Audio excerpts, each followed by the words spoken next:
YCP అధినేత జగన్ బయటకు వస్తే ఎవరొకరి ప్రాణాలు పోవాల్సిందేనని మంత్రి డోలా బాల వీరాంజనేయ స్వామి ఎద్దేవా చేశారు. ప్రకాశం జిల్లా సింగరాయకొండ మండలం శానంపూడిలో పట్టాదారు పాస్ పుస్తకాల పంపిణీ స్వర్ణ గ్రామం కార్యాలయం ప్రారంభోత్సవంలో మంత్రి పాల్గొన్నారు.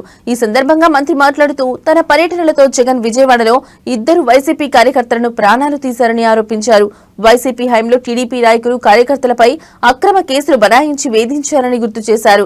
కూటమి పాలనలో ప్రజాస్వామ్యయుతంగా వ్యవహరిస్తున్నామని మంత్రి డోలా బాల వీరాంజనేయ స్వామి తెలిపారు. నాడు పబ్లిసిటీ పిచ్చితో పాస్ పుస్తకాలపై జగన్ తన బొమ్మలు వేసుకుని ప్రజాధనం దుర్వినియోగం చేశారని, నేడు రాజముద్రతో రైతులకు పాస్ పుస్తకాలు అందిస్తున్నామని తెలిపారు. కాసుల కక్కుర్తితో బాత్రూం క్లీనింగ్ కి వాడే రసాయనాలతో నెయ్యి తయారు చేసి అపచారం చేశారని మండిపడ్డారు. శ్రీవారి ప్రసాదం నెయ్యిలో కల్తీ జరిగిందని నాటి టీడీపీ చైర్మన్ వైవి సుబ్బారెడ్డి ఒప్పుకున్నారని పేర్కొన్నారు. కానీ జగన్ అండ్ కో ఇంకా వితండవాదం చేస్తూ బుకాయించడం సిగ్గుచేటని మంత్రి డోలా ఫైర్ అయ్యారు.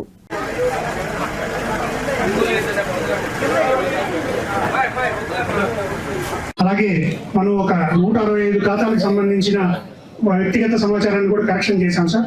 అది వచ్చే నెలలో ప్రజలకు కొన్ని గమనికాన్ని కొన్ని ముఖ్యమైన సూచనలతో ఈ నూతన పట్టాదారు పాస్ పుస్తకం ముద్రించబడి మీకు ఈరోజు పంపిణీ చేయబడుతుంది sir.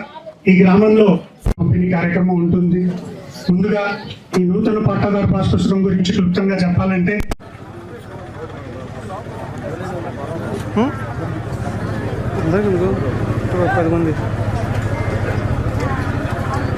Okay sir. మోడుపల్లి Balakrishna,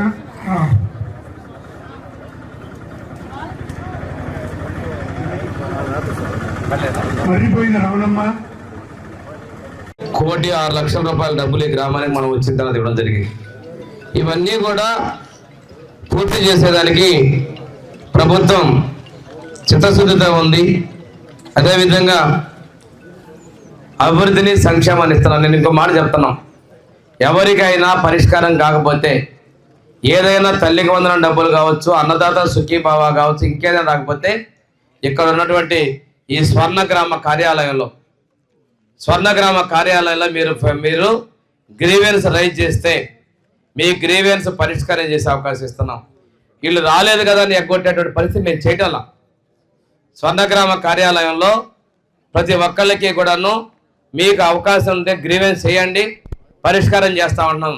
gas డబ్బులు రాకపోతే మీ డీలర్ ద్వారా తహసీల్దార్ని అప్రోచ్ అయ్యి ఈకేవైసీ తహసీల్దార్ గారికి నేను ఒకటే చెప్తాను, ఆర్డీఓ కూడా డిస్ట్రిబ్యూటర్ దగ్గర నుంచి తీసుకొని ఎవరి అకౌంట్లో అయినా డబ్బులు జమ కాకపోతే సివిల్ సప్లైస్ తీసి ఆ డీలర్ ద్వారా ఐడెంటిఫై చేసి ఈకేవైసీ చేయించి దీపం 2 డబ్బులు అందరికీ వచ్చే విధంగా చర్యలు తీసుకోవాలని తెలియజేస్తున్నాం. పోయినసారి అన్నదాత సుఖీభావలో కూడా ఎవరికన్నా గ్రీవెన్స్ రైజ్ చేసి ఉండి క్రెడిట్ కాని వాళ్ళకి గోవుతో సహా అన్ని రకాల కొవ్వులు ఉన్నాయి అన్నారు. కూరగాయలు నుంచి వచ్చిన వాటిని చేశారు. నెయ్యి వాసన రావడానికి కూడా వాటి పరిస్థితులు ఉన్నాయి. ఇంత దారుణంగా చేసిన తప్పులు చేస్తే ఆ చైర్మన్గా ఉన్న మన జిల్లాలో ఉన్న ఆయన ఉన్నాడు, పెద్ద మనిషిలాగా వస్తాడు, సుబ్బారెడ్డి. మన కల్తీ జరిగిందంటున్నారు, నిజమే అని అంటాడు. మళ్ళీ ఆయనకేమో వదిన కొడుకు ముఖ్యమంత్రి చేసిన కల్తీయే లేదంటాడు. ఒకే రోజు ఇద్దరు మాట్లాడతారు.